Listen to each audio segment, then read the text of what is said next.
The sterile scent of antiseptic hung heavy in the air, a familiar perfume in this place of healing and worry. And Chien perched on the edge of her grandmother's hospital bed, the plastic crinkling beneath her. Sunlight streamed through the window, painting a rectangle of warmth on the pale floor. She watched her grandmother's chest rise and fall, each breath a fragile victory. A knot tightened in her stomach. Guilt gnawed at her. Was this the price of her ambition, her dreams of culinary stardom? Her food blog, once a source of joy, now felt like a selfish indulgence. "Grandma," and Chien began, her voice soft, "how are you feeling today?" Her grandmother's eyes, usually bright and sharp, flickered open slowly. A faint smile touched her lips. "Better, child. Much better." But Chien saw the lie in the deepening lines around her eyes, the subtle tremor in her hand. She knew this was just her grandmother's way of easing her worries. "Dr. Gu said," and Chien started, but her grandmother interrupted, a mischievous glint in her eye. "Dr. Gu also said a young, strong husband would do wonders for my recovery." Her words hung in the air, thick with unspoken meaning. And Chien felt her cheeks flush. "Grandma," she protested, but her grandmother chuckled, a dry, rasping sound. "Don't grandma me, girl. I've seen the way that young man looks at you. Bo Xiangqing, isn't it?" And Chien's heart hammered against her ribs. How did her grandmother know? The memory of that night, the hazy blur of events, the unexpected intimacy shame washed over her, hot and prickly. "Young master, what's wrong with you?" The words echoed in her mind, her own voice laced with concern and something else she couldn't quite name.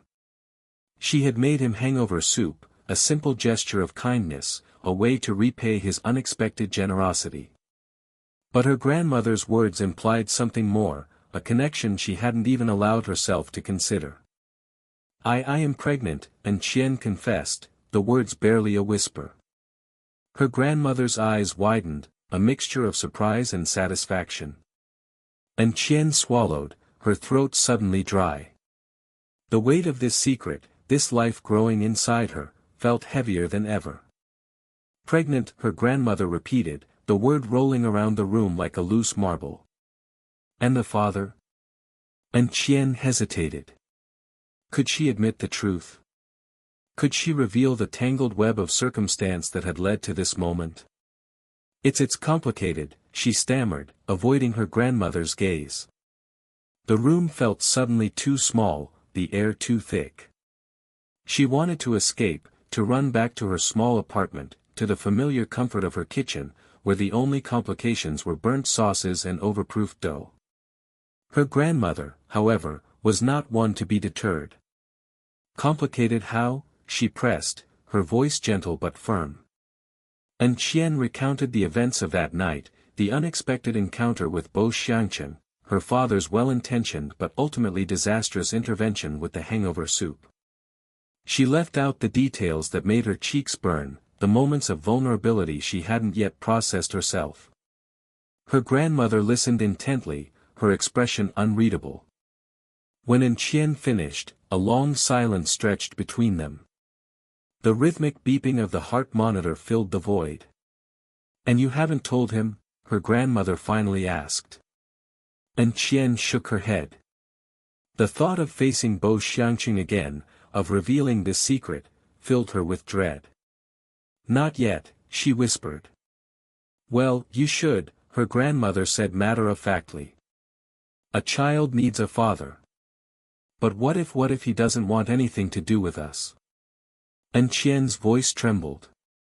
The fear she had been suppressing threatened to overwhelm her. Her grandmother reached out, her hand surprisingly strong despite her frailty. She clasped Chien's hand, her touch a silent reassurance. "He will," she said, her voice filled with a conviction that Chien couldn't understand. "He will." And then, with a sly smile, "Besides, I have a feeling he might be more involved than you think." And Chien frowned, confused. "What do you mean?" Let's just say, her grandmother began, her eyes twinkling, that a little bird told me the Bo family has a vested interest in your situation.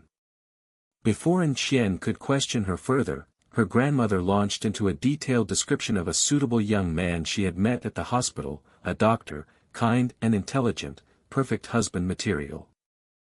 Chien listened patiently, a familiar wave of exasperation washing over her.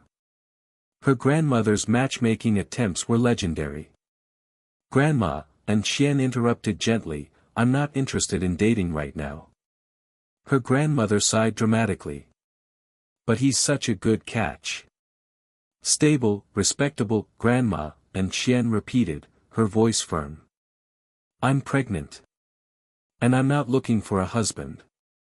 A strange look flashed across her grandmother's face. A look of triumph.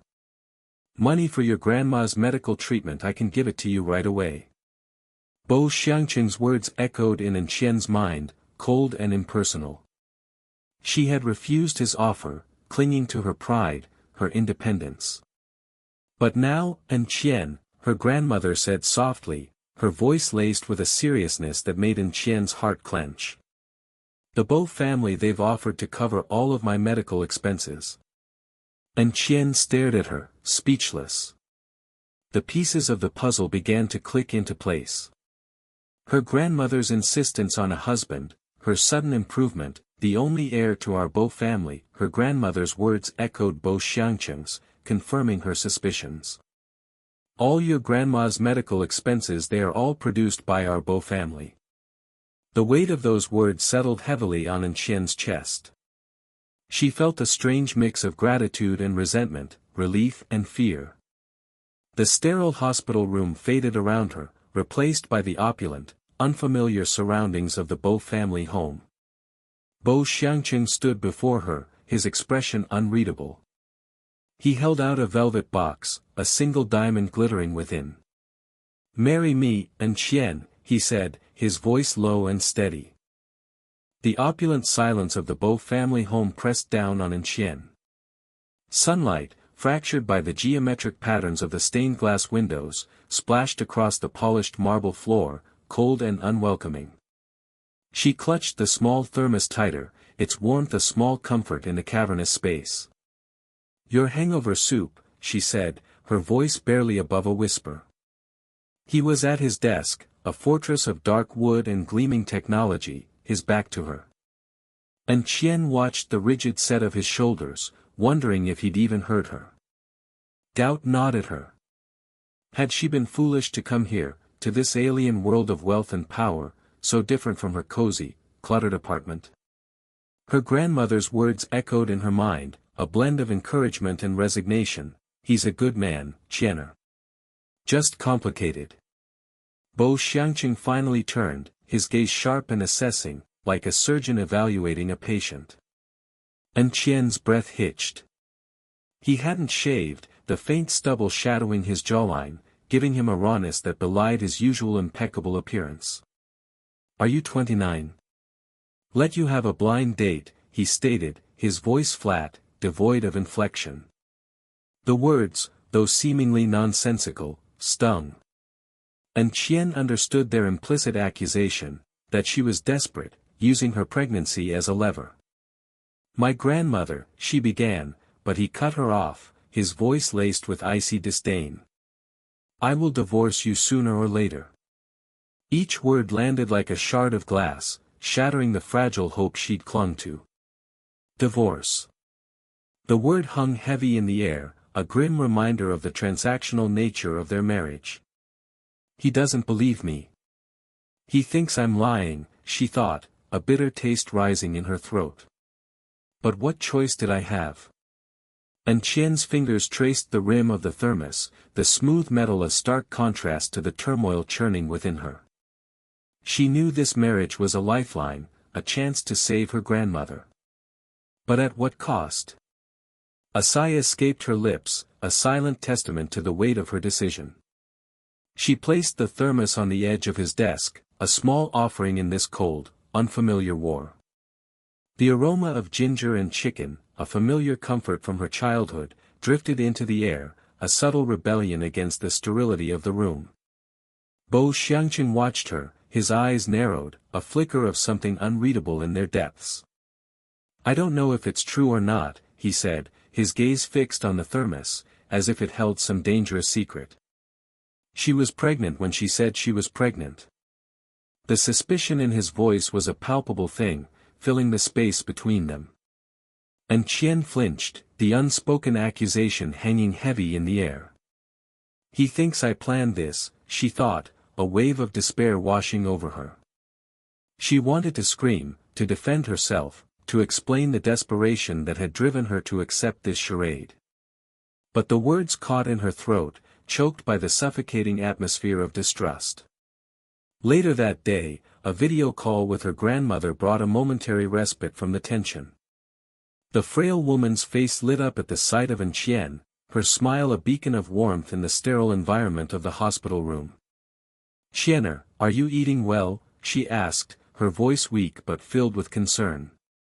And Qian forced a smile, her heart aching at the sight of the tubes and monitors surrounding her grandmother.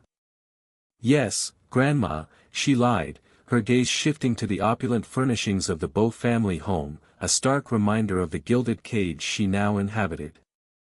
Bo Xiangqing's presence loomed behind her, a silent, watchful figure. His mother's voice, filtering through the phone speaker, was sharp with disapproval. "Give birth to baby, I'll leave," the older woman declared, her words laced with a thinly veiled threat. And Qian's stomach clenched. She could feel Bo Xiangqing stiffen beside her, his disapproval radiating outwards like a physical force. The air crackled with unspoken tensions, the fragile peace shattered by the intrusion of familial expectations and societal pressures. And Qian closed her eyes for a moment, wishing she could escape the suffocating weight of it all. The video call ended, leaving a heavy silence in its wake. Bo Xiangqing turned to her, his expression unreadable. "What tricks do you want?" he asked, his voice low and dangerous. And Qian's heart pounded in her chest. She wanted to deny everything, to tell him she wasn't playing any games. But the words wouldn't come.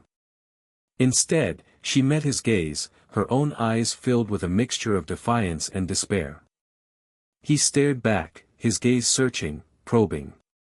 For a long moment, they stood locked in a silent battle of wills, the tension in the room thick enough to cut with a knife.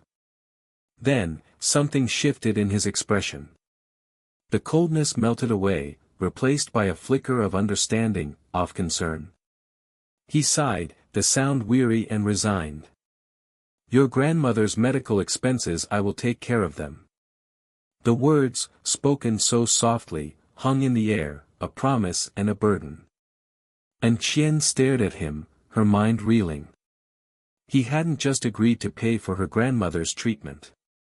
He had acknowledged her sacrifice, the desperation that had driven her to this point. Later, he offered her a separate house, a key card with unlimited funds. His voice was still clipped, his demeanor reserved, but the underlying tension had eased, replaced by a fragile truce. "This is for you and the baby," he said, avoiding her gaze. The gesture, so unexpected, so generous, left Qian speechless. The walls she had so carefully erected around her heart began to crumble, revealing the raw vulnerability beneath.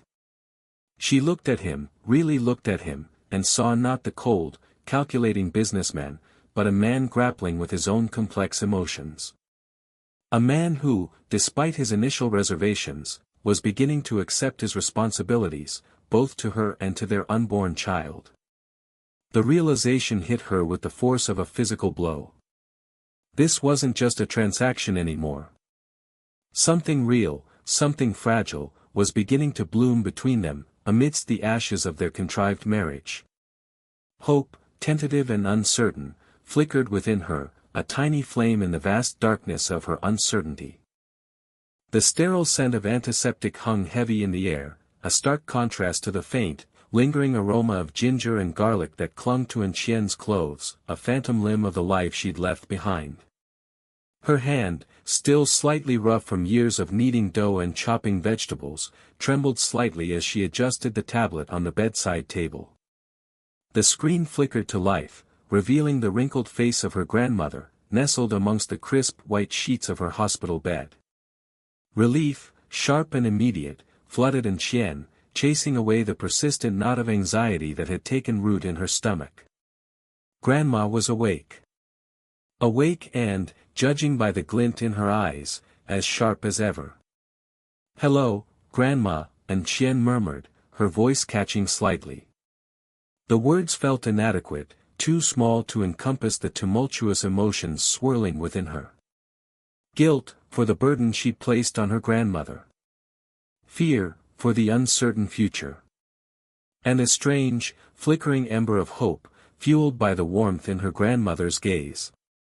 Little Chien, her grandmother's voice, though frail, held a familiar strength.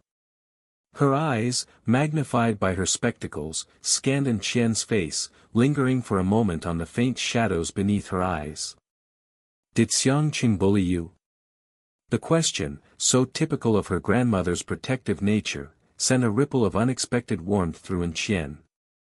She glanced sideways at Bo Xiangqing, who stood a few steps behind her, a silent, imposing figure. His presence in the room, once a source of unease, now felt different. Less like a looming threat, more like a shield.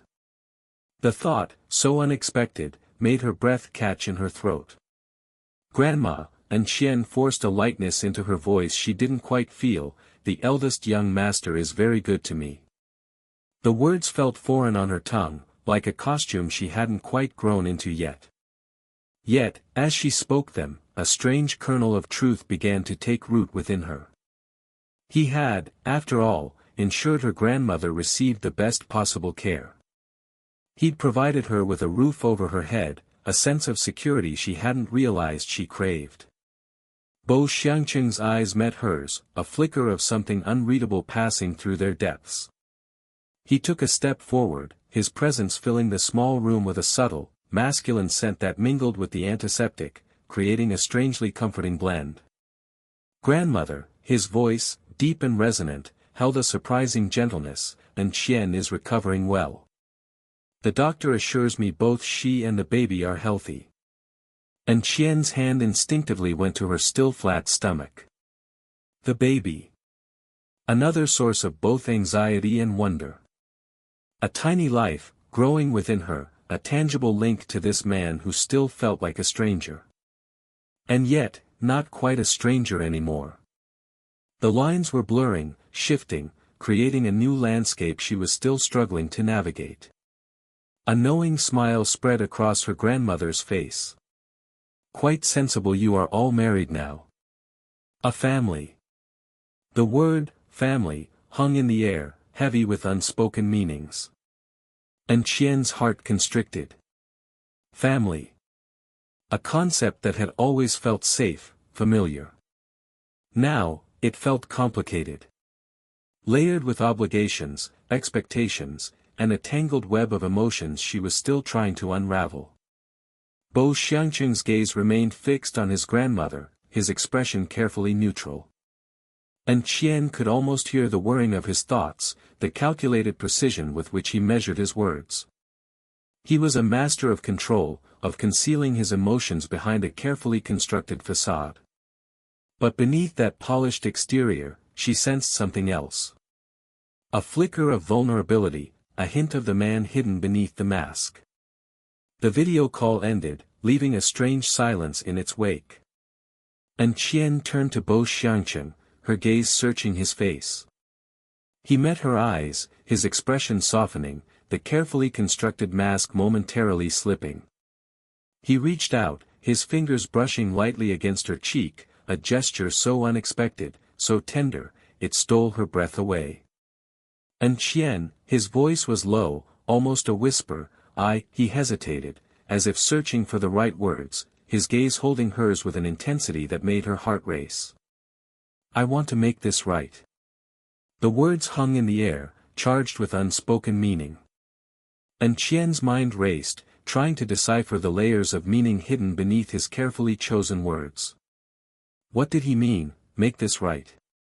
Was he referring to the contract, the arrangement that had brought them together? Or was it something more? He stepped closer, his hand moving from her cheek to cup her chin, tilting her face up to meet his gaze. "Marry me, and Chien," he said, his voice husky with emotion. "Not for my grandmother, not for the baby, but for us." The words, so simple, so profound, echoed in the silence of the room. And Chien stared at him, her mind reeling. This wasn't part of the plan. This wasn't the cold, calculated transaction she'd agreed to. This was something else entirely. A wave of emotion washed over her, so powerful it threatened to sweep her away. Relief, gratitude, and a burgeoning sense of hope.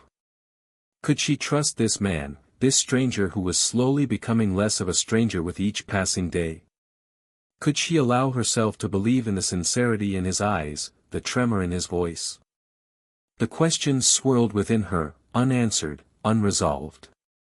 But beneath the uncertainty, a tiny seed of hope began to take root, fragile yet persistent, whispering the possibility of a future she hadn't dared to imagine. A future with this man, this complex, enigmatic man who was slowly, tentatively, opening his heart to her. The opulent silence of the Beau family home pressed in on Chien.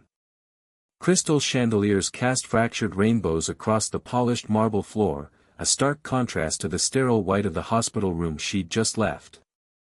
Her grandmother, frail but stubbornly clinging to life, was finally resting peacefully.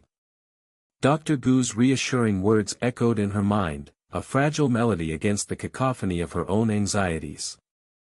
She glanced at the man seated across from her, the imposing figure of Beau Xiangqing almost swallowed by the vastness of the room.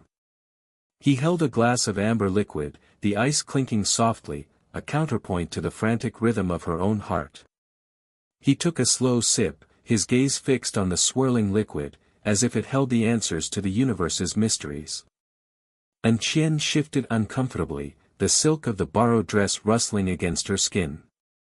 It felt foreign, extravagant, like a costume in a play she hadn't auditioned for. "The doctor said she's stable," she began, her voice barely a whisper in the cavernous space. "He doesn't care," a cynical voice whispered in her head. "This is just a transaction to him." Beau Xiangqing finally looked up, his eyes dark and unreadable. "Good," he replied, his voice a low rumble that seemed to vibrate through the room. "Good." The single word hung in the air, heavy with unspoken implications. And Chien swallowed, a bitter taste rising in her throat. "Good that she's alive, so I can hold up my end of the bargain. Good so you can get what you want." The unspoken accusations swirled within her, a tempest she struggled to contain. "I know," she began, the words catching in her throat. "I know this whole situation," she trailed off, unsure how to articulate the tangled web of obligation, resentment, and a strange, unwelcome flicker of something else she couldn't quite name. It was a feeling that both frightened and intrigued her. "This marriage's a farce. He despises me." Beau Xiangqing set down his glass, the sharp click echoing the tension in the room. "Let's get divorced," he said, the words blunt, devoid of emotion. Yet, beneath the surface, Chien detected a flicker of something else, a weariness that mirrored her own. Her heart clenched, a strange mixture of relief and a peculiar, unexpected pang of disappointment. "He wants out." "Of course he does." "I'll wait," she managed, her voice surprisingly steady. "Let the lawyer come over with the agreement."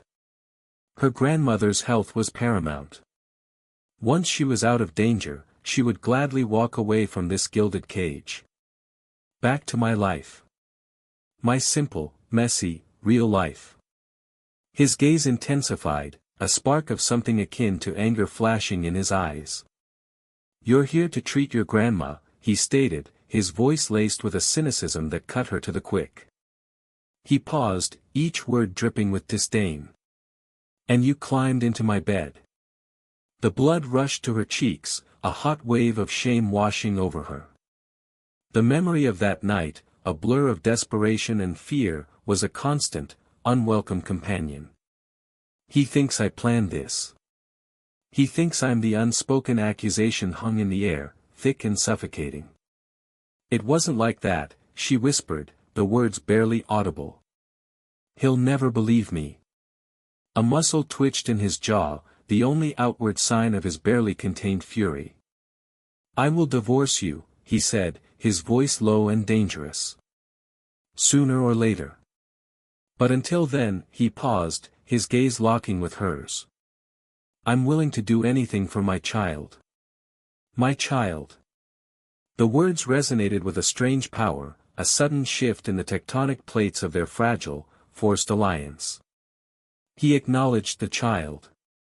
He cares. A flicker of hope, small and tentative, ignited within her. He stood abruptly, the movement sharp and decisive. He walked towards her, each step measured, deliberate. And Qian held her breath, her heart pounding against her ribs. He stopped before her, his towering figure casting a shadow over her. He reached into his pocket and retrieved a small velvet box. He opened it, revealing a simple, elegant ring. The diamond, small but exquisitely cut, caught the light, scattering 1,000 tiny stars across the room. Will you marry me? He asked, his voice strangely quiet, almost vulnerable. And Qian stared at the ring, then up at him, her mind reeling. Marry him? For real? After everything he said, this wasn't the cold, calculating businessman she thought she knew. There was a flicker of something else in his eyes, a depth she hadn't seen before. He cares. About the baby, about me? A wave of emotion, a confusing mix of hope, fear, and a strange, burgeoning tenderness, washed over her. She opened her mouth to speak, but the words caught in her throat. The silence stretched, thick and heavy with unspoken emotions. The faint scent of jasmine from the garden drifted in through the open window, a fragile counterpoint to the storm raging within her. He's offering me security, a future for my child, for me. The realization hit her with the force of a physical blow. This wasn't just a transaction anymore. This was something else entirely. Something she hadn't dared to hope for. The sterile scent of antiseptic still clung to Qian's clothes, a stark contrast to the aroma of ginger and garlic that usually permeated her small apartment. The hospital room, though private and luxurious thanks to Bo Xiangqing's influence, felt like a gilded cage. Her grandmother, frail but with a glint of steel in her eyes, held her hand, her grip surprisingly strong. He's a good man, Qian, her grandmother rasped, her gaze drifting towards the imposing figure of Bo Xiangqing standing by the window, his back ramrod straight, a silhouette against the city lights. And Qian's stomach tightened. Good man. He was an enigma wrapped in expensive suits and an impenetrable mask of indifference. A man who had bought her hand in marriage, a transaction disguised as benevolence. A man who rarely spoke, yet his silence held more weight than any grand declaration. The rustling of the crisp hospital sheets echoed in the quiet room as Qian shifted uncomfortably. She felt a strange mix of gratitude and resentment. Gratitude for the life-saving treatment he provided, resentment for the price she paid her freedom. Days blurred into weeks, a montage of hospital visits, hushed conversations with Dr. Gu, and the oppressive silence of the Bo family mansion. And Qian found herself navigating a labyrinth of unspoken rules and expectations. The staff, impeccably dressed and perpetually deferential, treated her with a detached respect that felt more like wary observation. Even the way they arranged the flowers in her room, perfect and impersonal, seemed to underscore her outsider status. She missed the chaotic warmth of her own kitchen, the sizzle of oil in the wok, the comforting aroma of her grandmother's herbal tea. She missed the freedom to laugh loudly, to wear mismatched socks, to simply be herself. Here, every gesture, every word felt scrutinized, as if she were constantly performing for an unseen audience. Bo Xiangqing remained a distant figure, a fleeting presence at the dinner table, his gaze fixed on some unknown point beyond the polished mahogany. He would ask about her grandmother's health, his voice a low rumble, devoid of any discernible emotion. And Qian would respond politely, her own voice a carefully modulated murmur, hiding the turmoil within. Each interaction was a carefully choreographed dance, a performance of civility masking the chasm between them. The weight of her responsibility pressed heavily on her. Her grandmother's health was improving, slowly but steadily, a fragile blossom in the face of a harsh winter. And Qian clung to that hope, the image of her grandmother's smile a beacon in the unfamiliar darkness of her new life. She began to fill her days with small acts of rebellion, reclaiming tiny pockets of normalcy. She converted a small, unused room into a makeshift kitchen, the scent of spices a defiant assertion of her identity. She started a small herb garden on the mansion's vast terrace, the vibrant green a stark contrast to the cold, gray stone.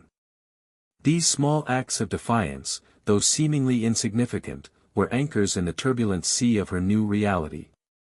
One evening, as she tended to her herbs, the setting sun painting the sky in hues of orange and purple, Bo Xiangqing approached.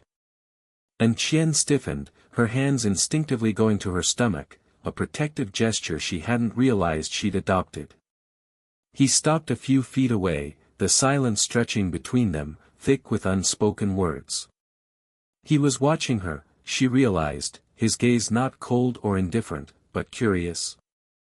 A flicker of something unreadable crossed his features. He finally spoke, his voice softer than usual, "The doctor said your grandmother can be discharged next week." And Qian's heart leaped with joy. "That's wonderful news," she breathed, a genuine smile gracing her lips for the first time in weeks. He nodded, his gaze lingering on her face, as if memorizing the expression. "I've arranged for a private nurse to care for her at home," he added. Home. The Bo mansion was not her home, not yet, but the thought of her grandmother being there, safe and comfortable, eased the knot in her chest. "Thank you," she whispered, the words carrying more weight than she intended.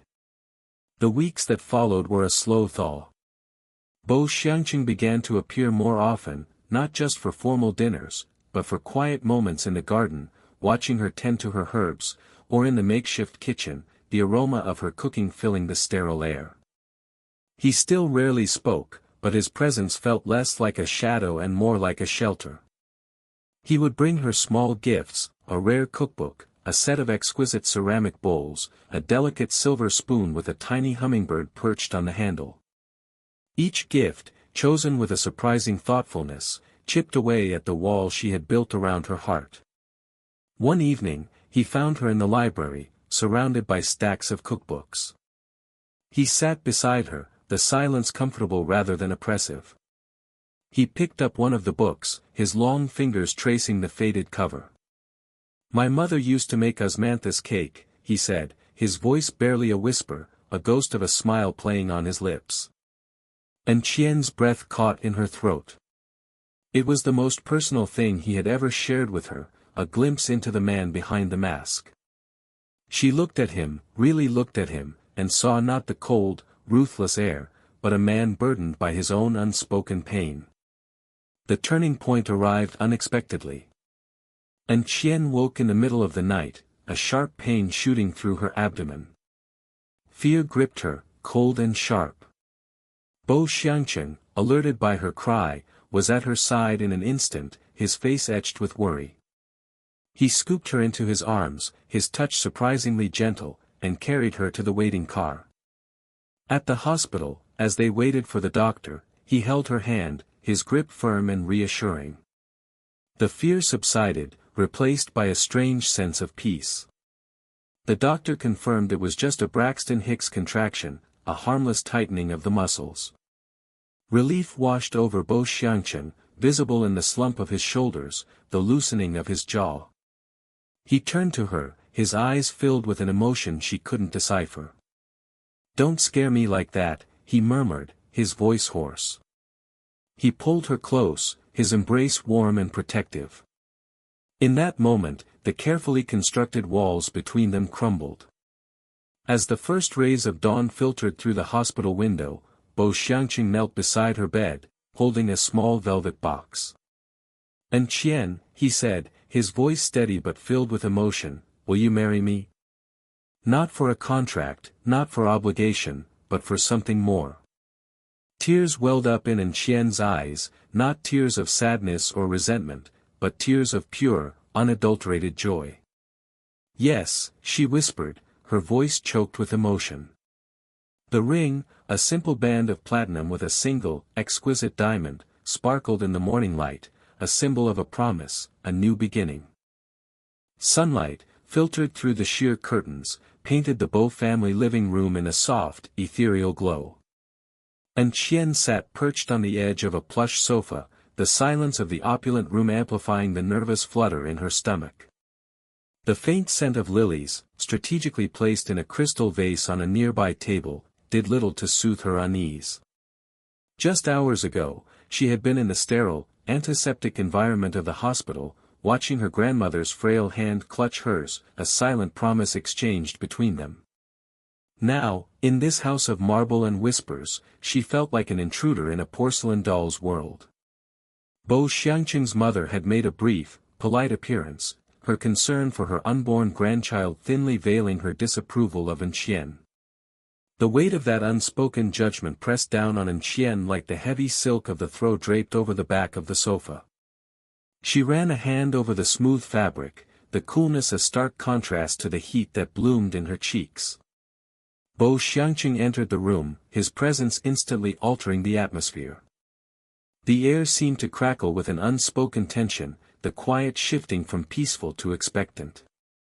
He moved with an almost predatory grace, his steps measured, his eyes scanning the room before landing on her. "Dr. Gu called," he said, his voice a low rumble that resonated in the stillness. "Your grandmother is stable." His words were simple, devoid of any overt emotion, yet Qian detected a subtle softening in his gaze. Relief washed over her, loosening the tight knot in her chest. "Thank you," she whispered, the words catching in her throat. She wanted to ask more, to delve into the details of her grandmother's condition, but something held her back. A strange mix of gratitude and resentment tangled within her, a constant reminder of the precarious balance of their relationship. This marriage, born out of necessity, felt like a gilded cage. It offered security, a haven for her grandmother, but at what cost? Bo Xiangqing settled into an armchair opposite her, the distance between them a physical manifestation of the emotional gulf they were yet to bridge. He studied her, his gaze intense, making her acutely aware of every breath she took. "You look tired," he observed, his voice a low murmur that sent a shiver down her spine. Was it concern she heard? Or merely an observation?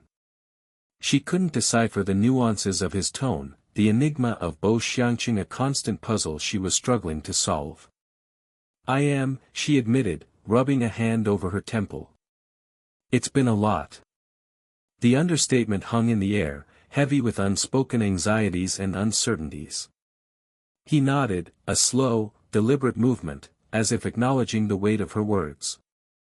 "Rest," he instructed, his voice firm, yet laced with a gentleness she hadn't heard before. "Everything else can wait." His words, surprisingly tender, caught her off guard. A flicker of warmth, unexpected and unsettling, spread through her. Was this the same man who had negotiated their marriage contract with the cold precision of a businessman? The man who had seemed so distant, so detached.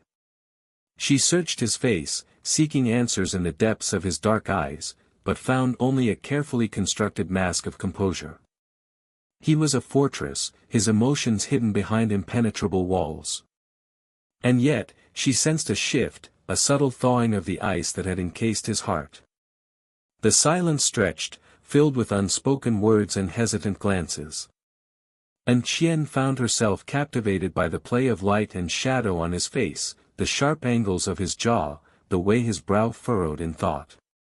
She had judged him harshly, seen him only as a means to an end. But now, she found herself questioning her initial assessment. There was more to him than the cold, calculating businessman the world saw.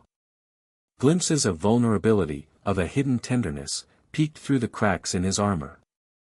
He rose to his feet, his movements fluid and graceful. "Come," he said, extending a hand towards her. "I'll show you to your room." She hesitated for a moment, her hand hovering over his. The touch of his skin against hers sent a jolt of electricity through her, a sensation so unexpected, so intense, that it startled her. She took his hand, her fingers intertwining with his, and allowed him to lead her through the labyrinthine corridors of the Beau family home. He led her to a room bathed in the warm glow of the afternoon sun. It was spacious and elegantly furnished, with a balcony overlooking a meticulously manicured garden. "This will be your room," he said, his voice soft, almost hesitant.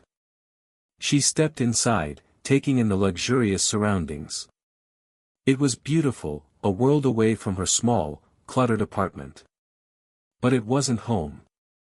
Not yet. She turned to face him, her heart pounding in her chest. "Bo Xiangcheng," she began, her voice barely a whisper. He met her gaze, his eyes questioning. "Yes." She took a deep breath, gathering the courage to voice the thoughts that had been swirling in her mind. This marriage," she stammered, "it's complicated." A flicker of something unreadable crossed his face. "Indeed," he agreed, his voice low and steady. I don't want us to be strangers," she confessed, the words tumbling out in a rush. "I want us to try." He stood silently for a moment, his expression inscrutable. Then, a slow smile spread across his lips, transforming his face. It was a genuine smile, one that reached his eyes, and it stole her breath away. He stepped closer, closing the distance between them. He reached out, gently cupping her face in his hands. His touch was warm, reassuring, sending a wave of heat through her body. He looked deep into her eyes, his gaze intense, unwavering. "And Qian," he said, his voice husky with emotion, "will you marry me?" The question, so simple, yet so profound, hung in the air between them. It wasn't the contractual agreement they had entered into, but a genuine offer, a promise of something more. Tears welled up in her eyes, blurring her vision. She nodded, unable to speak past the lump in her throat. "Yeah," she whispered, her voice thick with emotion. "Agreed."